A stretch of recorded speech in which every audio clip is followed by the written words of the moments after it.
Bonjour. Aujourd'hui, je commence la série des prévisions astrologiques 2025 pour chaque signe du zodiaque. Et il s'avère que le signe du Bélier est le premier. Donc je commence avec le signe du Bélier, qui est probablement le vôtre, si vous regardez cette vidéo, ou bien c'est votre ascendant aussi, ça peut être intéressant du point de vue de l'ascendant. Et j'espère que mes informations vous seront utiles pour améliorer votre vie dans les domaines que je vais évoquer à travers les transits planétaires. Alors, il y a une configuration majeure dont j'ai parlé dans la vidéo globale que j'ai faite pour 2025, la première partie de cette vidéo. J'en parle d'ailleurs dans les autres parties aussi parce qu'elle est très importante, cette configuration. Il s'agit de l'opposition entre Mars et Pluton. Et Mars est une planète importante pour vous parce que c'est votre planète en fait. Mars représente le signe du Bélier. Mars va séjourner ici et là, on peut dire.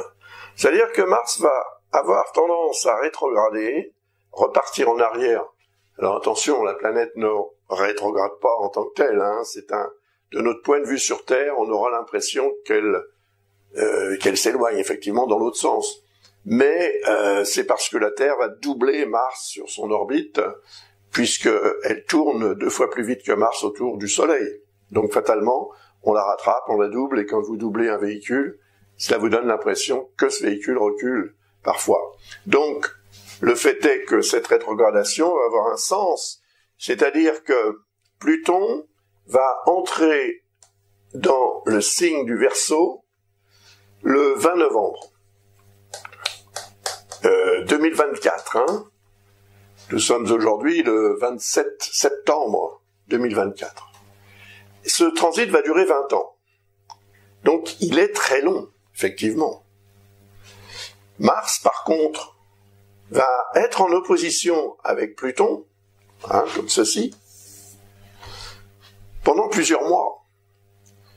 C'est déjà le cas, mais ça va s'amplifier à partir du 4 novembre 2024. Et lorsque Mars va rétrograder en Lion à partir du 6 décembre, il réintégrera le signe du Cancer, je l'ai indiqué ici. Donc le 6 janvier, il réintègre le signe du Cancer, qu'il va ensuite quitter à nouveau, puisqu'il va reprendre ce qu'on appelle son mouvement direct en Cancer, le 25 février, et retour en Lion, je l'ai noté ici, le 18 avril. Jusqu'au 17 juin. Donc, 17 juin, c'est ça la période la plus importante, c'est celle-ci, 17 avril, 17 juin. Mars, c'est le dieu de la guerre, c'est votre planète, c'est la planète qui représente votre capacité à réagir, à vous défendre, à vous imposer dans la vie, parfois de façon assez intense, musclée, comme on dit. Et en face, on a Pluton qui représente la notion de destruction, de transformation profonde, de régénération. C'est-à-dire que là, on a le dieu de la guerre qui est opposé au dieu de la mort. Donc ça va vous concerner beaucoup, ça, pendant cette période, qui est assez longue finalement, du 17 avril au 17 juin. Ça va être très fort. Et ça va être très fort d'ailleurs en novembre, évidemment jusqu'au 6 décembre, 6 janvier même. Mais il y aura une deuxième couche, si vous voulez, entre le 17 avril et le 17 juin. C'est représentatif d'une période extrêmement importante au cours de laquelle, normalement, vous devriez pouvoir en profiter, en bénéficier. La raison est toute bête, c'est que, voilà, je vais prendre une autre couleur. Il y a entre le Lion et le Bélier ce qu'on appelle un trigone, donc très positif, relation entre les deux, et il y a un sextile entre le Verseau et le Bélier. Donc finalement, vous allez pouvoir tirer parti de l'énergie de Pluton et de l'énergie de Mars. Pluton va séjourner en Verseau pendant 20 ans, donc pendant 20 ans, Pluton aura un effet plutôt positif sur votre énergie de vie, pour vous permettre de vous régénérer s'il arrive un problème, évidemment jusqu'à un certain point, mais je pense que c'est une configuration, un transit planétaire qui peut vous être très utile pour tenir le coup, on va dire quoi qu'il arrive. Alors, Mars va donc être en Lion entre le 17 avril et le 17 juin, mais il y aura déjà une incursion évidemment au mois de janvier, comme on l'a vu tout à l'heure, au mois de novembre, pardon, jusqu'au début du mois de janvier, dans le signe du Lion. C'est une période que vous devriez choisir pour prendre certaines décisions majeures. En ce qui concerne ce que vous voulez régénérer, transformer, changer profondément dans votre vie. C'est très important, parce que ce que vous allez décider, en fait, entre approximativement le début du mois de novembre et le début du mois de janvier, pourrait vous être très utile, et très favorable en même temps. Donc, voilà, profitez-en, le message est passé, maintenant c'est à vous de jouer, comme on dit.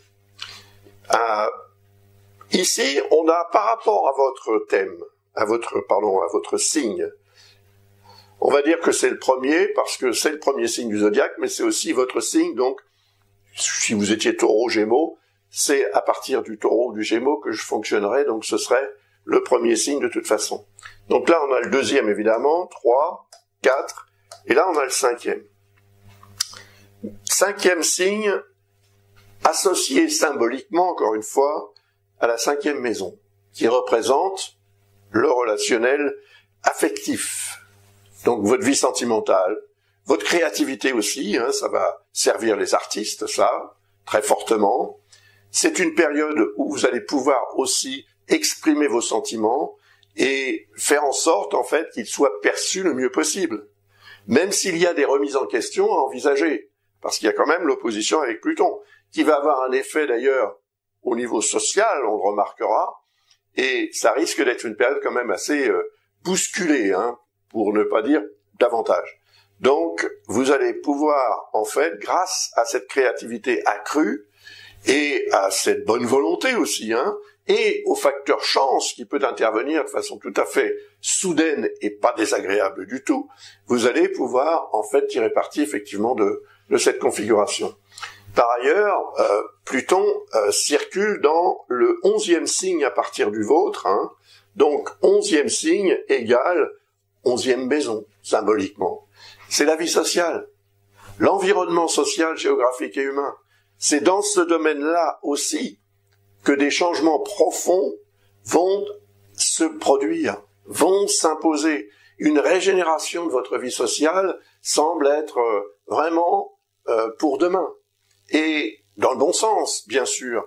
Et en fait, après cela, vos relations sociales, le rôle que vous allez jouer sur le plan social éventuellement, pour la communauté ou pour vous-même ou pour vos amis, etc., l'interaction avec ce groupe social auquel vous appartenez devrait être préservée et une source de satisfaction comme ça qui se reproduirait pendant 20 ans.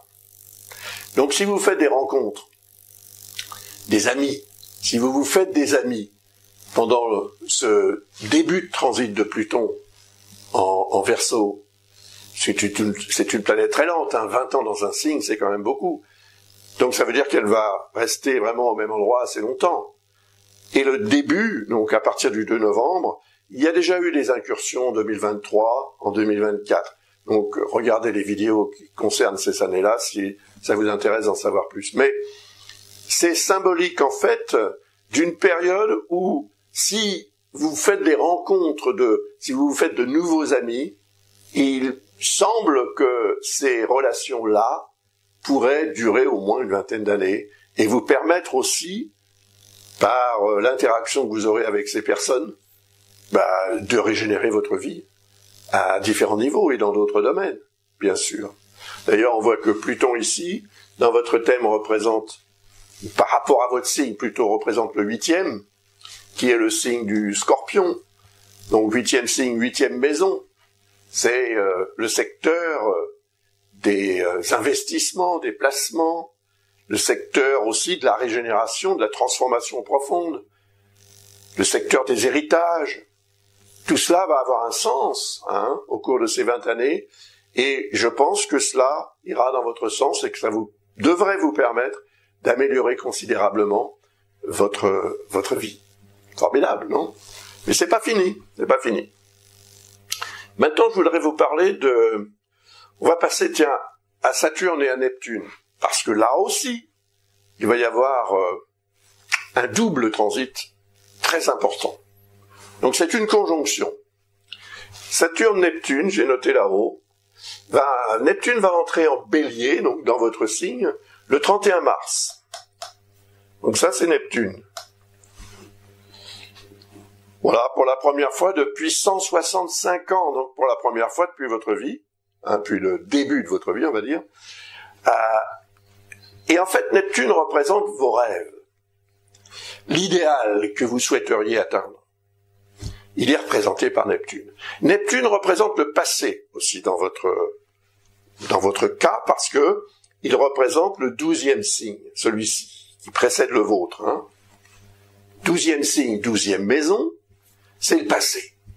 Ça revêt un caractère karmique également. Et c'est très important sur le plan du rapport que vous avez éventuellement avec la dimension spirituelle de la vie, ou l'idée qu'il puisse y en avoir une. Et évidemment, au premier degré, Neptune représente nos aspirations les plus élevées, nos rêves. Voilà.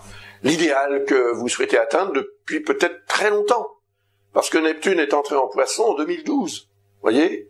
Donc peut-être que depuis 2012, vous êtes dans cette énergie de nourrir vos rêves pour qu'ils perdurent en attendant qu'ils puissent être réalisés concrètement. Et ça ne va pas tarder. Ça ne va pas tarder parce que tout ce qu'il y a de concret dans la vie de rationnel, c'est Saturne qui représente. Mais Saturne représente ça parce qu'il représente aussi le travail, les efforts qu'on fait. Donc à partir d'un rêve, vous allez travailler pour le réaliser. Et toutes les grandes réalisations de ce monde ont commencé par un rêve. Le rêve de quelqu'un qui s'est donné la peine de faire le travail nécessaire, de retrousser ses manches, de prendre les outils et d'y aller. Quel que soit évidemment le genre de travail qui a été nécessaire pour réaliser ce rêve. On le voit avec des gens comme Walt Disney par exemple, qui ont commencé dans un petit hangar à faire des dessins à la main, etc. Et vous voyez où ça en est maintenant, c'est un empire. Et il y en a d'autres, des exemples de ce genre. Donc, là, ça veut dire que Neptune, qui va entrer en Bélier le 31 mars, va vous permettre d'entrer vraiment en contact avec ce rêve, cet idéal, et de le percevoir de façon peut-être beaucoup plus précise et intense que vous ne l'avez jamais perçu depuis que Neptune agit dans votre thème. C'est-à-dire depuis votre naissance, en fait. Alors, Neptune ne sera pas tout seul, parce que comme je viens de le dire, Saturne représente la réalité sur le terrain. Et Saturne est en Poisson. Regardez la vidéo que j'ai faite pour 2024, j'en parle. D'ailleurs, Saturne est entré en Poisson en 2023. Donc, le fait que Saturne soit en Poisson va, évidemment, du fait qu'il est plus rapide que Neptune. Alors, Saturne, c'est 29 ans et demi pour faire le tour du zodiaque, et Neptune, 165, comme j'ai dit tout à l'heure.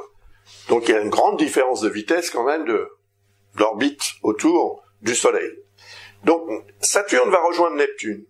Saturne va passer en Bélier attendez que je regarde bien ici, le 25 mai 2025, nous parlons de 2025. Et il va y avoir pratiquement une conjonction. Pratiquement. Mais on ne peut pas vraiment parler d'une conjonction. Elle sera forte, cela dit, vous voyez, début juillet, elle sera forte. Ça va vous donner, à mon avis, un premier goût. C'est un petit peu le hors-d'œuvre. Donc, vous allez pouvoir agir concrètement. pour réaliser quelque chose qui appartient à cette notion d'idéal ou de rêve.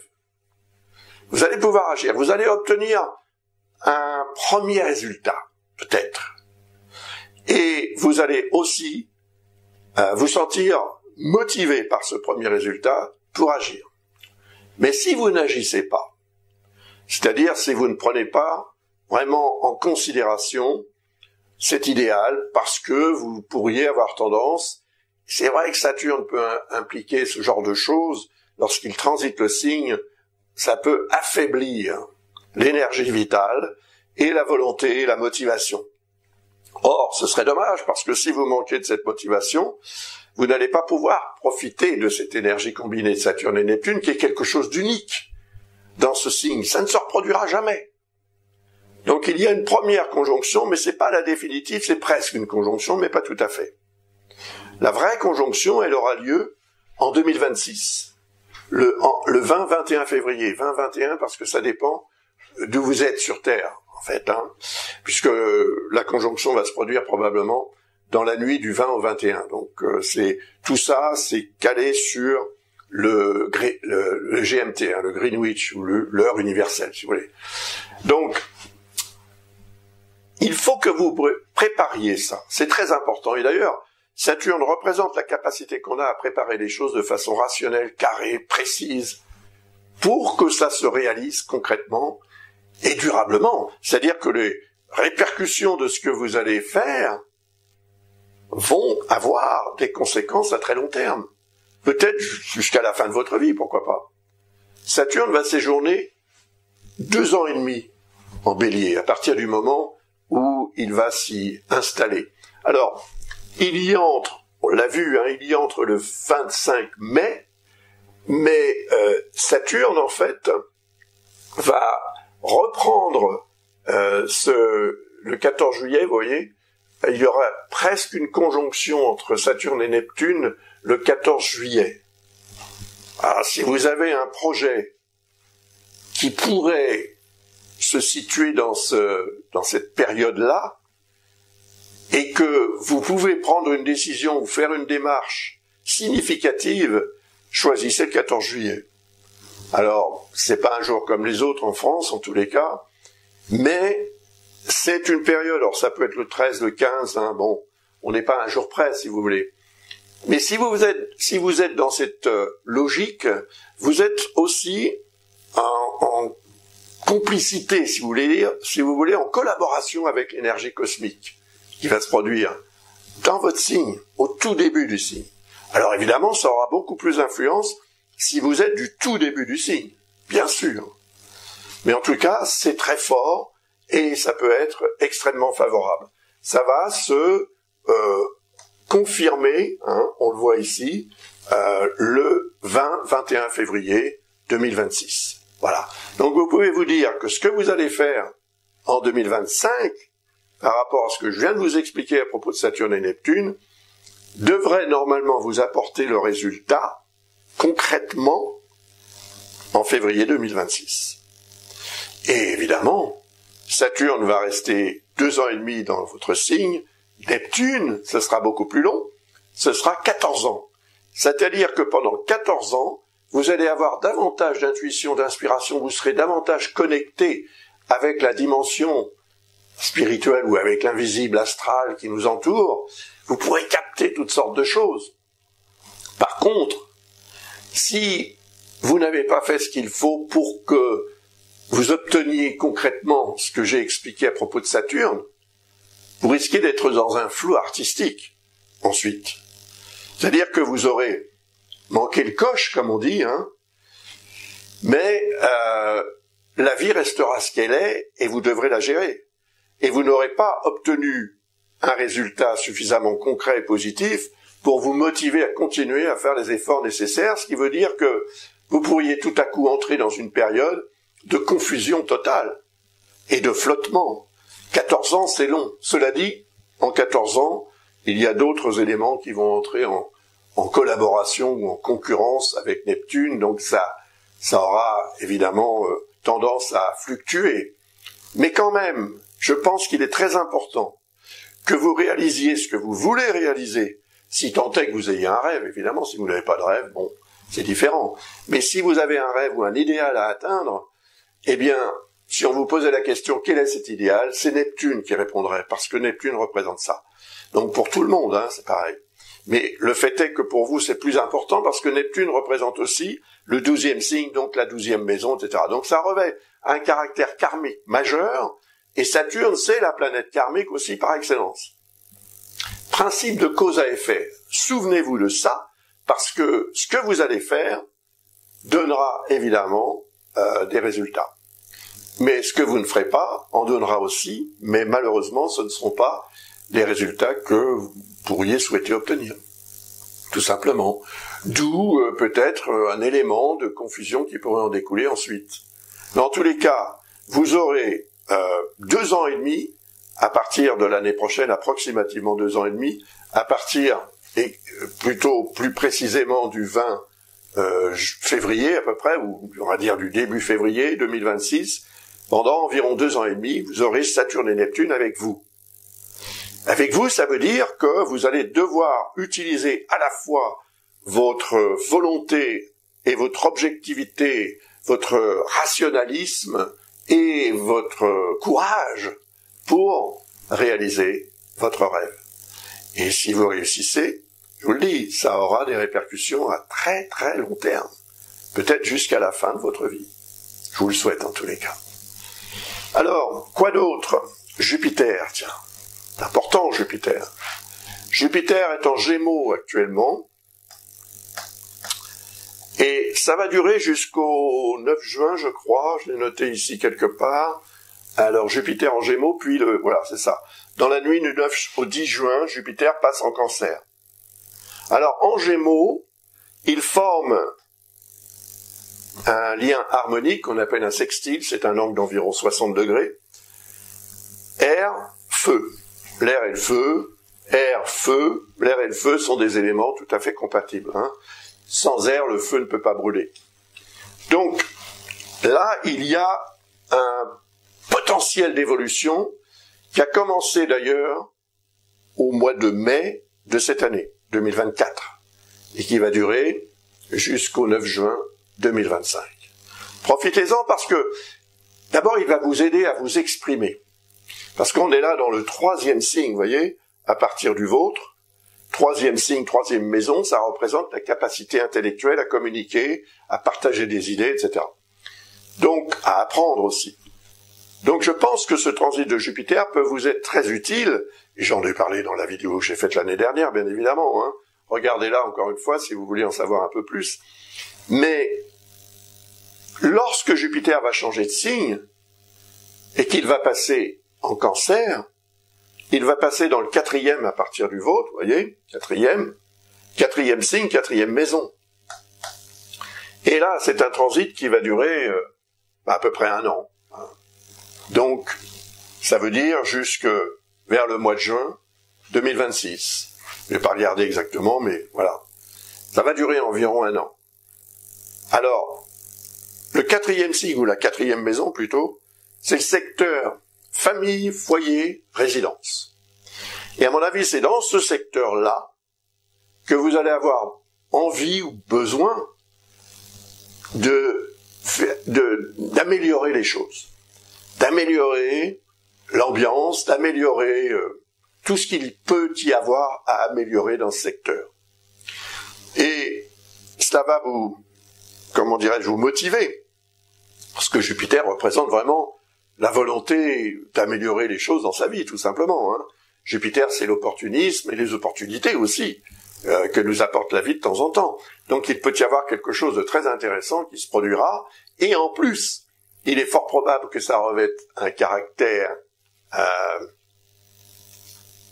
officiel, parce que Jupiter représente ce signe, le 9e à partir du vôtre, c'est-à-dire tout ce qui correspond ou tout ce qui dépend de l'officiel, officialisation administrative, etc.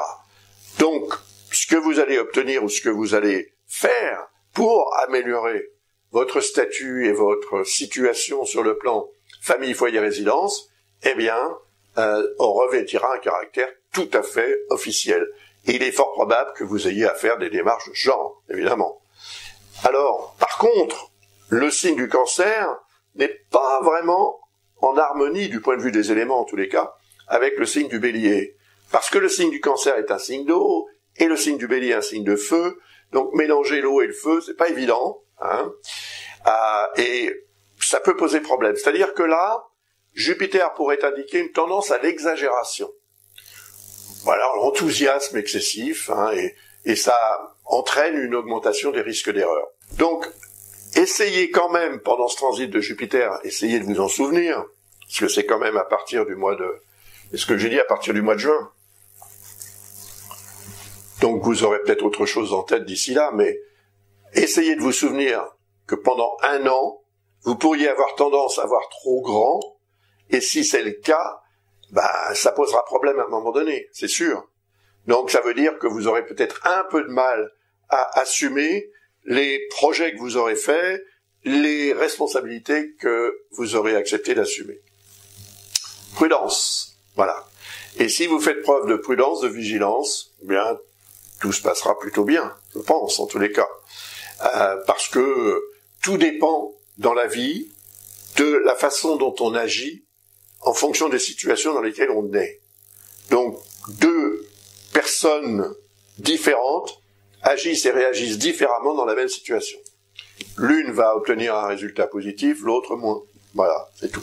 C'est une question d'adaptation et de gestion, d'autocontrôle, d'autodiscipline, etc. Ce qui pourrait vous manquer un petit peu lorsque Jupiter sera dans le signe du Cancer.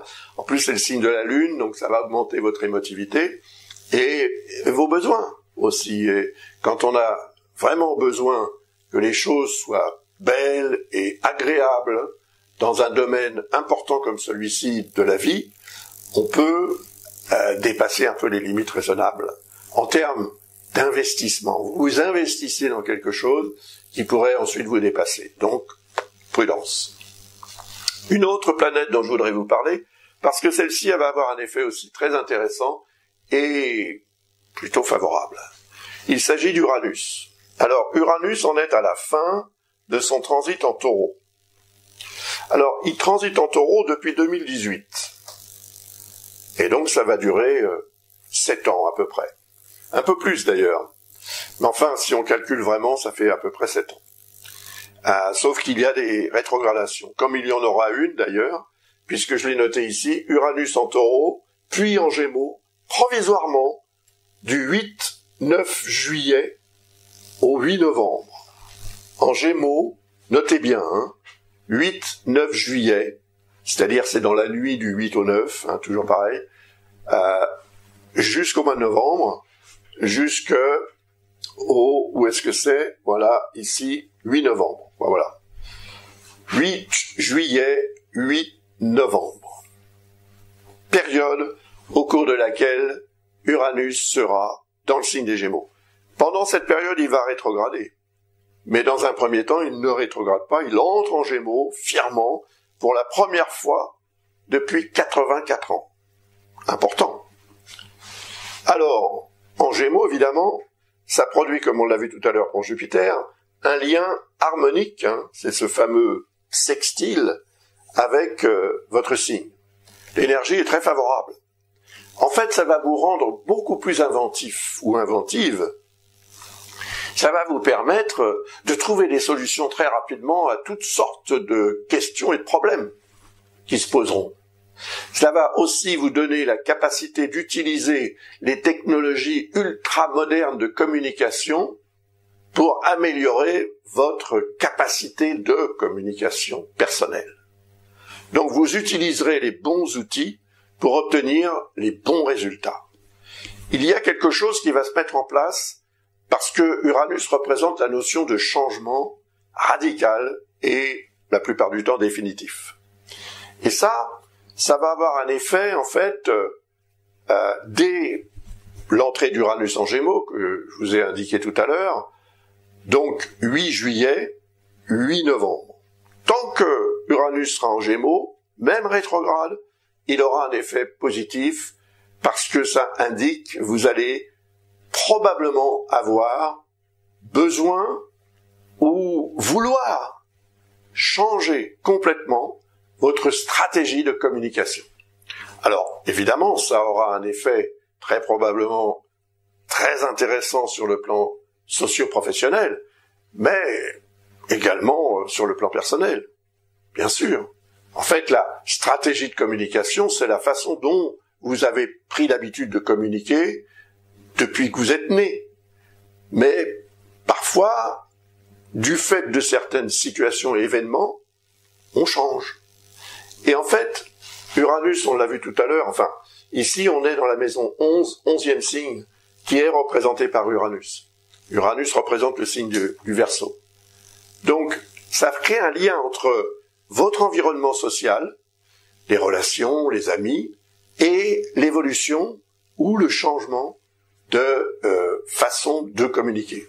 Alors c'est peut-être par le truchement de rencontres majeures que vous allez faire pendant cette période juillet-novembre 2025 que ça va changer dans votre tête et ça va ensuite changer sur le papier, si je puis dire. C'est-à-dire que vous allez mettre en pratique ce changement. Mais peut-être que ce que vous allez organiser, ce que vous allez réaliser, ce qui va se présenter pendant cette période 8 juillet, 8 novembre, ne se réalisera qu'après qu'Uranus s'installe définitivement pour une période d'environ 7 ans dans le signe des Gémeaux. Et ça va commencer le 25 avril 2026. Voilà. Vous avez pris des notes parce que c'est très important d'être en communication aussi avec les énergies astrales pour qu'elles puissent fonctionner au mieux, parce que vous allez vous ouvrir à ces énergies et vous rendre disponible à leur puissance afin de progresser comme vous le souhaitez. Alors, quoi d'autre? Eh bien, je vais vous parler de Vénus pour terminer. Vénus, en fait, va avoir un effet très favorable dans votre vie pendant les périodes, surtout pendant la période de l'année où elle va transiter votre signe, le Bélier. Donc, j'ai noté ici tous les transits. Elle va commencer son transit en Bélier le 4 février et elle va rétrograder le 3 mars, puis retour en Poisson le 28 mars et de nouveau en mouvement direct le 14 avril. Elle revient en Bélier le 30 avril et ce transit va durer jusqu'au 6 juin. Donc on peut dire que Vénus sera en Bélier du 4 février au 6 juin avec une courte période en Poisson. Ça fait long ça, parce que normalement, d'habitude, Vénus ne reste qu'environ 3 semaines dans un signe. Là, ça augmente beaucoup. Donc, pendant toute cette période, vous allez pouvoir bénéficier en fait de l'énergie positive de Vénus. Créativité accrue, le charme, le charisme, ce que vous pouvez attendre de la vie en termes de bonnes choses, c'est représenté par Vénus. C'est l'amour, bien sûr, mais c'est des bonnes choses en général. La bonne nourriture, enfin, tout ce qui est agréable, la beauté, les objets, tout ce qui peut apporter en fait du bien-être, de la joie, une certaine sensualité également. Tout ça, c'est représenté par Vénus, c'est la déesse de l'amour. Donc elle va être dans votre signe pendant un nombre de mois conséquent pour vous permettre, peut-être aussi d'un commun accord avec Neptune et Saturne, on l'a vu tout à l'heure, d'améliorer considérablement votre quotidien. Parce que la chance, qui représente aussi Vénus, la chance peut vous permettre d'obtenir quelque chose qui aura une incidence, une influence, des conséquences qui vont durer beaucoup plus longtemps que le transit de Vénus en Bélier. C'est clair, ça peut durer beaucoup plus longtemps. Surtout si on tient compte de l'effet Neptune-Saturne qui pourrait représenter la capacité de réalisation d'un rêve, d'un idéal, avec des répercussions à très long terme. Voilà. Donc, moi je dirais que 2025, quand même, c'est un peu votre année. Vous allez être très motivé pour avancer, pour progresser, et pour obtenir les meilleurs résultats. Il faudra quand même faire preuve de vigilance pendant les rétrogradations de Mercure. Alors je vais vous les donner, ces dates des rétrogradations de Mercure, du 16 mars au 8 avril. Première rétrogradation dans le signe du Bélier, dans votre signe. Donc 16 mars, 8 avril, attention parce que vous pourriez être un peu en décalage avec les réalités en termes de communication et de compréhension des choses qui se passent dans votre vie. Ce sera un peu la même chose lorsqu'il y aura la deuxième rétrogradation du 19 juillet au 12 août. Elle se produira dans le signe du Lion. C'est surtout le signe du Lion qui est concerné. Et là, on est dans le 5e signe, 5e maison. Donc ça peut indiquer aussi quelques moments de flottement dans les relations humaines avec ceux que vous aimez. Ça n'ira pas très loin, hein, cela dit. Il ne faut pas non plus dramatiser les rétrogradations de Mercure. Par contre, on peut, c'est vrai, commettre des erreurs, oublier des choses et perdre même des choses. Ça m'est arrivé, je sais que je n'aurais pas dû voyager cette année-là avec un Mercure rétrograde, mais voilà, c'est comme ça. Ça s'est arrangé, cela dit. Donc, Mercure rétrograde, oui, ça peut produire des aléas, des empêchements, des remises de dates ou de rendez-vous, des courriers qui se perdent, des choses comme ça, mais en général, ça ne va pas très très loin quand même. Il y a des exceptions, évidemment. Et le dernier de l'année, ça sera du 10 novembre au 30 novembre en Sagittaire, dans le secteur 9 de du zodiaque par rapport à votre signe ou votre ascendant. Ça, c'est l'administratif. Donc, vous pourriez entrer un petit peu je ne vais pas dire en conflit, mais en tous les cas en décalage avec ce que l'administration, par exemple, pourrait attendre de vous.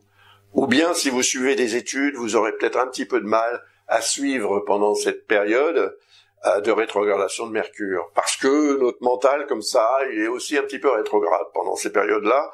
Les neurones ne fonctionnent pas aussi bien, aussi spontanément et aussi vaillamment et aussi efficacement. Donc ça peut produire des aléas, hein, des petites perturbations.